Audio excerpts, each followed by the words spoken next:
हम माता मनसा देवी की तुम्हें कथा सुनाते हैं, पावन कथा सुनाते हैं। भोलेनाथ की मानस पुत्री जिसे बताते हैं, हम कथा सुनाते हैं। माता मनसा देवी की तुम्हें कथा सुनाते हैं, पावन कथा सुनाते हैं। भोलेनाथ की मानस पुत्री जिसे बताते हैं, हम कथा सुनाते हैं। जो इनकी करे साधना पूरी हो मनोकामना, जो इनकी करे साधना पूरी हो मनोकामना।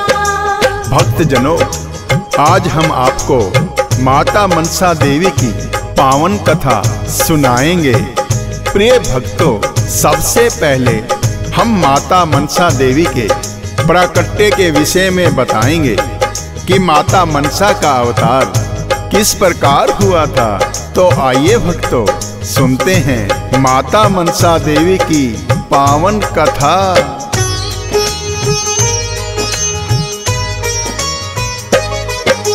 माता पार्वती और भोले मान सरोवर आए, पावन जल में करने स्नान वो दोनों उतर है जाए। करते करते स्नान वो करने लगे हैं जल क्रीड़ा, एकत्रित दोनों का तेज एक कमल पुष्प पे पड़ा।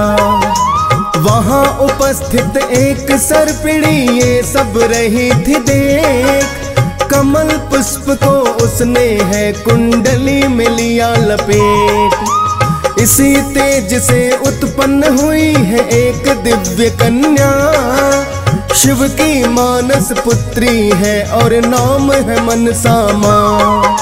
भोले पार्वती का अंश ही जिसे बताते हैं, पावन कथा सुनाते हैं। भोलेनाथ की मानस पुत्री जिसे बताते हैं, हम कथा सुनाते हैं। जो इनकी करे साधना पूरी हो मनोकामना, जो इनकी करे साधना पूरी हो मनोकामना। भक्तजनों, इस प्रकार भगवान शिव और माता पार्वती के तेज से माता मनसा देवी का अवतार हुआ। प्रिय भक्तजनों, इसके पश्चात माता मनसा देवी ने भगवान भोलेनाथ की बड़ी कठिन तपस्या की और वेदों का ज्ञान प्राप्त कर लिया और श्री कृष्ण मंत्र भी प्राप्त कर लिया, जिसे कल्पतरु मंत्र के नाम से जाना जाता है। इसके पश्चात माता मनसा देवी राजस्थान के पुष्कर में जाकर पुनः तपस्या में लीन हो गई।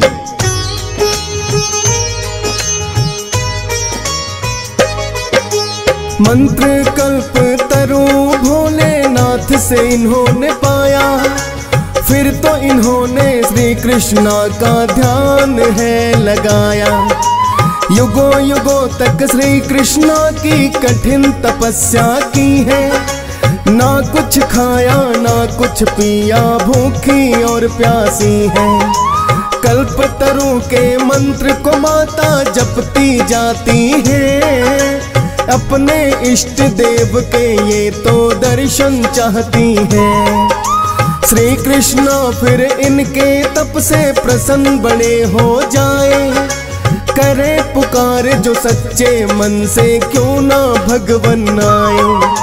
मनसा माँ को दर्शन देने स्वयं वो आते हैं, पावन कथा सुनाते हैं। भोलेनाथ की मानस पुत्री जिसे बताते हैं, हम कथा सुनाते हैं। जो इनकी करे साधना पूरी हो मनोकामना, जो इनकी करे साधना पूरी हो मनोकामना। भक्तजनों, कहते हैं भोलेनाथ की तपस्या के बाद माता मनसा देवी ने कल्पतरु मंत्र प्राप्त करके श्री कृष्ण की घोर तपस्या की। हजारों वर्षों तक भूखी प्यासी रहकर जीर्ण शीर्ण हालत में भगवान कृष्ण की तपस्या करती रही। अंत में भगवान कृष्ण उनकी तपस्या से प्रसन्न हो गए और इनको दर्शन देने स्वयं ही आ गए, क्योंकि इन्होंने भूखे रहकर श्री कृष्णा की तपस्या की थी, इसलिए इनके वस्त्र और काया जीर्ण शीर्ण हो गए। भगवान श्री कृष्ण से इन्होंने सभी इच्छित वर पाए और इनकी जीर्ण शीर्ण अवस्था को देखकर जरत्कारु नाम दे दिया।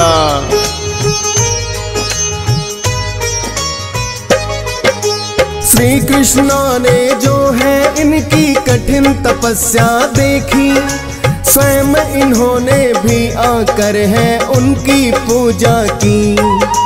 ब्रह्मा विष्णु और देवता भी संग आए हैं, श्री कृष्णा का देख भावना वो हर्षाए हैं। क्योंकि तीनों लोकों में जो स्वयं पूजनीय है, कहते हैं मनसा देवी सबकी आदरणीय है।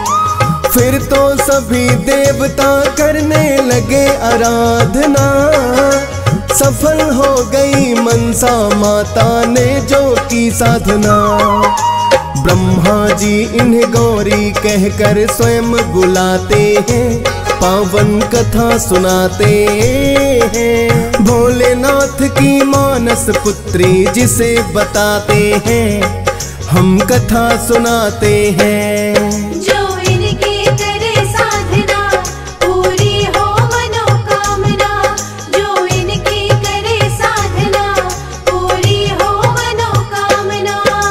भक्त जनों, इस प्रकार श्री कृष्ण सहित सभी देवताओं ने मनसा देवी की पूजा की और वरदान दिया कि हे देवी, आज से तुम तीनों ही लोकों में पूजनीय हो। जो भी तुम्हारी शरण में आकर सच्चे मन से तुम्हारी आराधना करेगा, उन भक्तों की सभी मनोकामनाएं पूर्ण होंगी। भक्तों, श्री कृष्ण के इस वरदान से माता मनसा देवी सर्वत्र पूजनीय बन गई।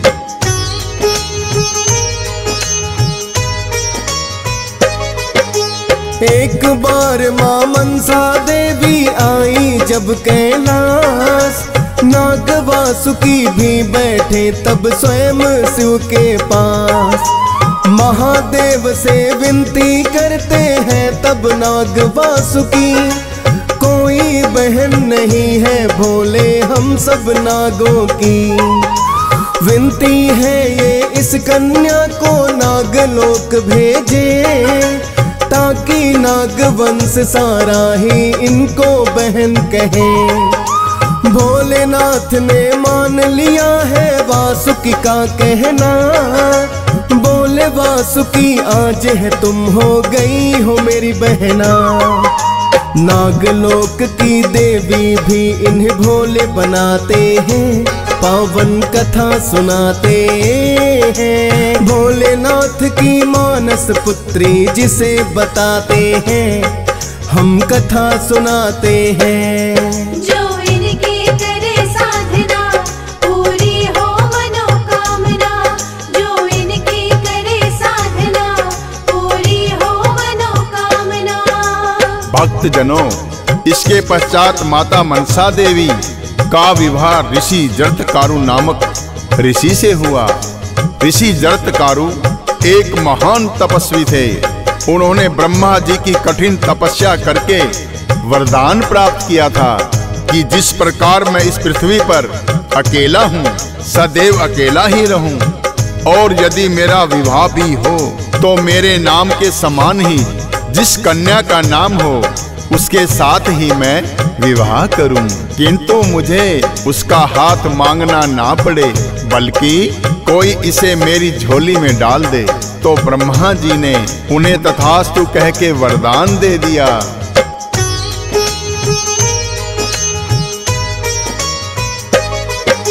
नाग वासुकी सब नागों का राजा कहलाए, बहन बनाकर मनसा को जो नागलोक में लाए। और जरत्कारु को ब्रह्मा ने है दिया वरदान, तेरे नाम सम ही कन्या से होगा तेरा विवाह। दिया वरदान जो ब्रह्मा ने तो खाली कैसे जाए। मुनि जरत्कारु बैठे थे एक दिन ध्यान लगाए। वायु पी कर करे तपस्या कुछ नहीं पीते खाते। तीन लोक में ऐसे तपस्वी ना कोई देखे जाते। अब आगे की घटना भक्तों तुम्हें बताते हैं, पावन कथा सुनाते हैं। भोलेनाथ की मानस पुत्री जिसे बताते हैं, हम कथा सुनाते हैं। जो इनकी करे साधना पूरी हो मनोकामना। जो इनकी करे साधना पूरी हो मनोकामना। भक्त जनों, ऋषि जरत्कारु एक दिन जब स्नान करने को गए तो उन्होंने अपने पितरों को उसने उल्टे लटके हुए पाया। अपने पितरों की हालत देखकर ऋषि घबरा गए और पितरों से विनती करने लगे, हे पितृदेव, आप इस प्रकार उल्टे क्यों लटके हुए हैं? तब पितृदेव कहने लगे, हे जरत्कारु, अगर तुम विवाह नहीं करोगे तो तुम्हारा वंश आगे कैसे बढ़ेगा? और वंश आगे नहीं बढ़ा तो हमारी मुक्ति कैसे होगी? अतः तुम शीघ्र ही विवाह करो। किंतु ऋषि कि जरत्कारु ने ब्रह्मा जी से ऐसा वरदान मांग लिया था कि मैं किसी कन्या का हाथ नहीं मांगूंगा। तो ऋषि जरत्कारु ने अपनी व्यथा अपने पितरों को बताई। तब पितर कहने लगे, जब तुम भिक्षा मांगने जाओगे तो तुम्हें भिक्षा में जरत्कारु नाम की कन्या ही मिल जाएगी।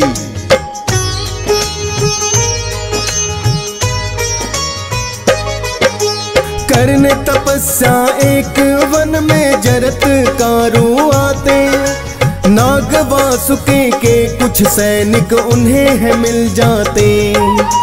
आकर नाग वासुकी को फिर उन्होंने है बतलाया। जरत्कारु नाम का एक ऋषि करने तपस्या आया। तेज देख कर लगता कोई महान तपस्वी है। अपनी बहन मनसा के लिए वर लगता उचित है।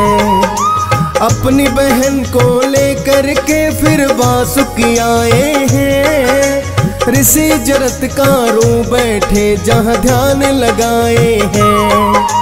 बोले हाथ हम अपनी बहन का देना चाहते हैं, पावन कथा सुनाते हैं। भोलेनाथ की मानस पुत्री जिसे बताते हैं, हम कथा सुनाते हैं।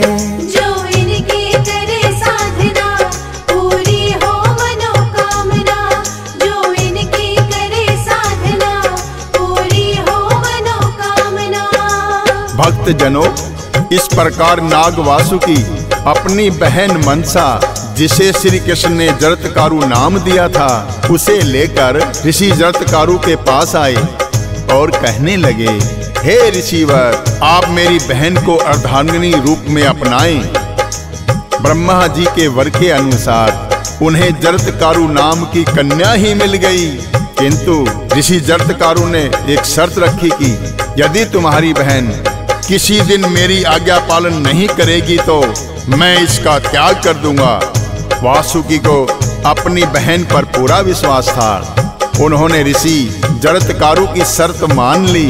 फलस्वरूप दोनों का विवाह हो गया।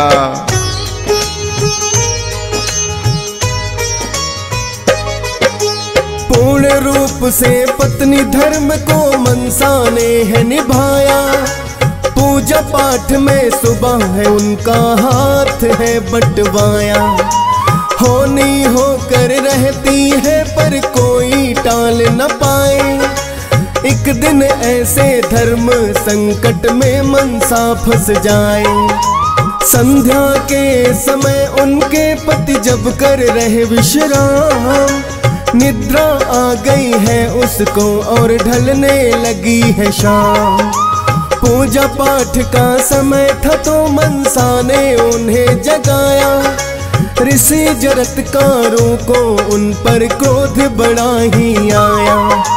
करके त्याग अपनी पत्नी का वो चले जाते हैं, पावन कथा सुनाते हैं। भोलेनाथ की मानस पुत्री जिसे बताते हैं, हम कथा सुनाते हैं। जो इनकी करे साधना पूरी हो मनोकामना, जो इनकी करे साधना पूरी हो मनोकामना। भक्त जनों, ऋषि जरत्कारु ने जब अपनी पत्नी का त्याग किया तो मनसा माता ने ब्रह्मा, विष्णु, महेश और श्री कृष्ण जी को याद करते हुए कहा, हे ईश्वर, मुझसे ऐसी क्या भूल हुई जो मेरे पति ने मेरा त्याग कर दिया।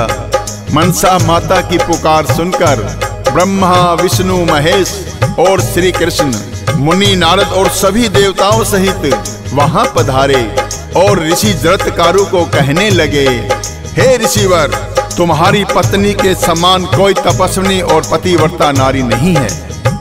तुम बिना पुत्र के इसका त्याग नहीं कर सकते।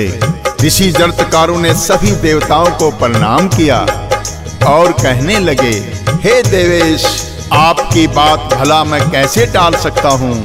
इतना कहकर ऋषि जरत्कारु ने एक मंत्र का जाप करते हुए अपनी पत्नी की नाभि को स्पर्श किया और कहने लगे, हे देवी, तुम्हें ऐसा पुत्र प्राप्त होगा जिसकी ख्याति तीनों लोकों में फैलेगी और वो सभी वेदों का ज्ञाता होगा।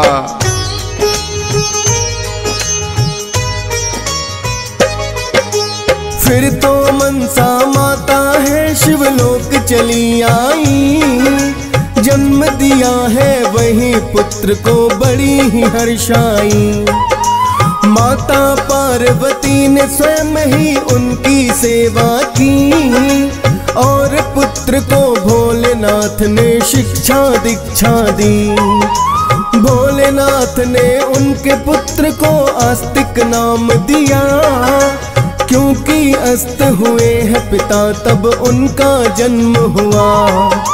भोलेनाथ ने सारे वेदों का है ज्ञान कराया, महामृत्युंजय मंत्र भी उनको भोले ने जपवाया। अल्पायु में सारी सिद्धियां वो पा जाते हैं, पावन कथा सुनाते हैं। भोलेनाथ की मानस पुत्री जिसे बताते हैं, हम कथा सुनाते हैं। जो इनकी करे साधना पूरी हो मनोकामना, जो इनकी करे साधना पूरी हो मनोकामना। भक्त जनों, जब एक ऋषि के श्राप के कारण राजा परीक्षित की मृत्यु सर्प के काटने से हो गई, तो उनके पुत्र जन्मेजय ने क्रोधित होकर सारे नाग वंश को समाप्त करने के लिए नाग यज्ञ कराया, जिनमें लाखों नागों की आहुति दे दी गई। वासुकी जो नागों के राजा थे, वो घबराकर इंद्रदेव की शरण में जाते हैं और कहते हैं, हे इंद्रदेव, राजा परीक्षित के पुत्र जन्मेजय ने सारे नागवंश का विनाश कर दिया, कृपया आप हमारे प्राणों की रक्षा करें। भगवान भोलेनाथ ने मनसा माता को नागलोक की देवी बना दिया, अतः इंद्रदेव वासुकी को लेकर मनसा माता की शरण में आते हैं।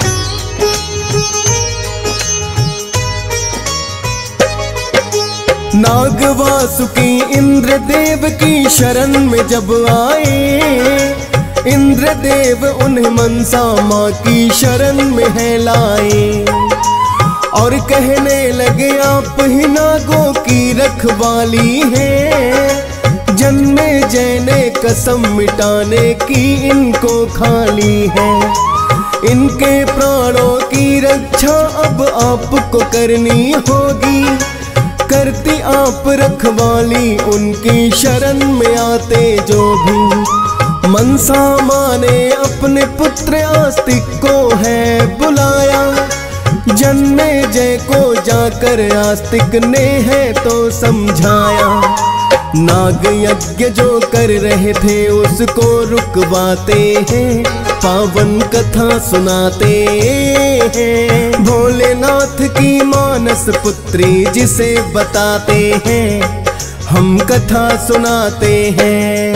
जो इनकी करे साधना पूरी हो मनोकामना, जो इनकी करे साधना पूरी हो मनोकामना।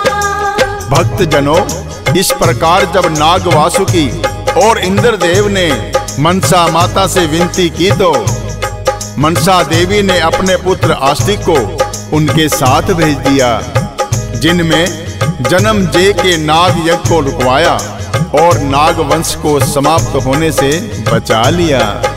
फिर इंद्रदेव जन्मे जय और आस्तिक मनसा माता की शरण में आए। जन्मे जय ने माता मनसा देवी को शीश झुकाकर अपनी भूल का पश्चाताप किया और इंद्रदेव ने भी बीज मंत्रों से मां मनसा की स्तुति की और स्वर्गलोक लौट गए। भक्त जनों, मनसा माता के मणि माजरा धाम की भी एक पौराणिक कथा है, आइए इसे भी स्मरण करते हैं।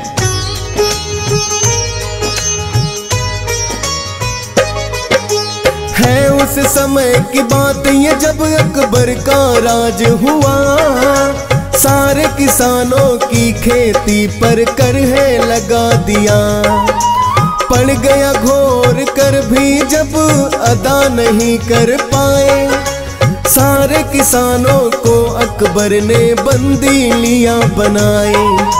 मनसा माता के एक भक्त ने फिर तो यज्ञ कराया और कैद से सारे किसानों को भी मुक्त कराया। मनसा माता की शक्ति को सबने मान लिया, करके चंदा इकट्ठा एक है मंदिर बना दिया। मनी माजरा में ही वो मंदिर बनवाते हैं, पावन कथा सुनाते हैं। भोलेनाथ की मानस पुत्री जिसे बताते हैं, हम कथा सुनाते हैं। जो इनकी करे साधना पूरी हो मनोकामना, जो इनकी करे साधना पूरी हो मनोकामना। भक्त जनों, इस प्रकार सभी किसानों ने थोड़ा थोड़ा चंदा इकट्ठा करके मनी माजरा में माता का एक सुंदर मंदिर बनवाया और माता मनसा देवी की मूर्ति स्थापित करवा के प्राण प्रतिष्ठा करवाई। प्रिय भक्त जनों, यह माता मनसा देवी की ही माया थी। कहते हैं यहाँ माता सती का मस्तक गिरा था और यह 52 शक्ति पीठों में से एक है। वैसे तो सदा माता के मंदिर पर भक्तों का तांता लगा रहता है, किंतु नवरात्रों में और अधिक भीड़ बढ़ जाती है और माता मनसा देवी अपने दरबार पर आने वाले भक्त की मनोकामना पूर्ण करती है।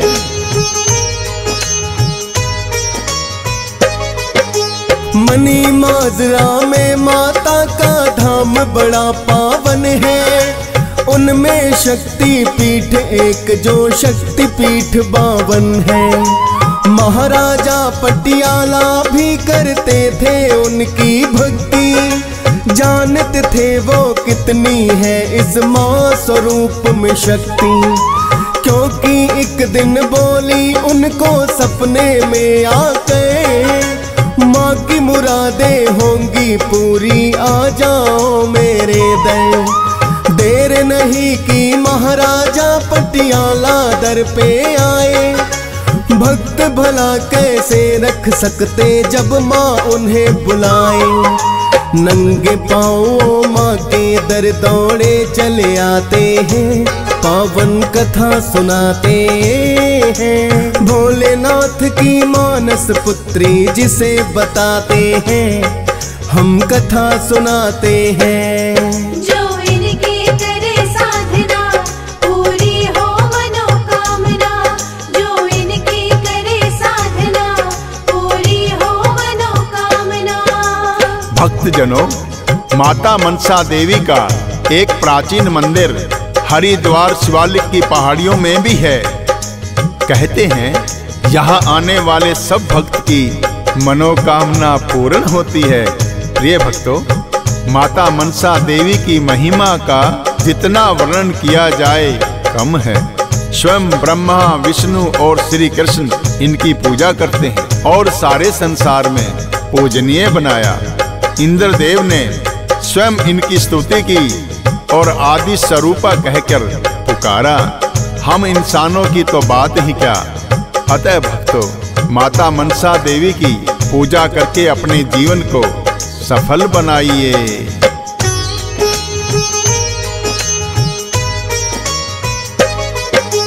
पूजनीय है मनसा माता जब तक अंबर धरती, भक्तों की हर मनोकामना पल में पूरी करती। उनकी भक्ति से हो जाएगा जीवन तो साकार। शीश झुका कर देखो भक्तों चरणों में एक बार। किसी के आगे झुकने की फिर नहीं जरूरत है। शीतल बड़ा स्वभाव है, माँ का ममता की मूरत है। हंस राज रलहन भी सदा ही चरणों में शीश झुकाए। डीएस पाल भी है माँ मनसा तेरी महिमा गाए। फौजी सुरेश से भक्तों के सब संकट काटे हैं, पावन कथा सुनाते हैं। भोलेनाथ की मानस पुत्री जिसे बताते हैं, हम कथा सुनाते हैं। जो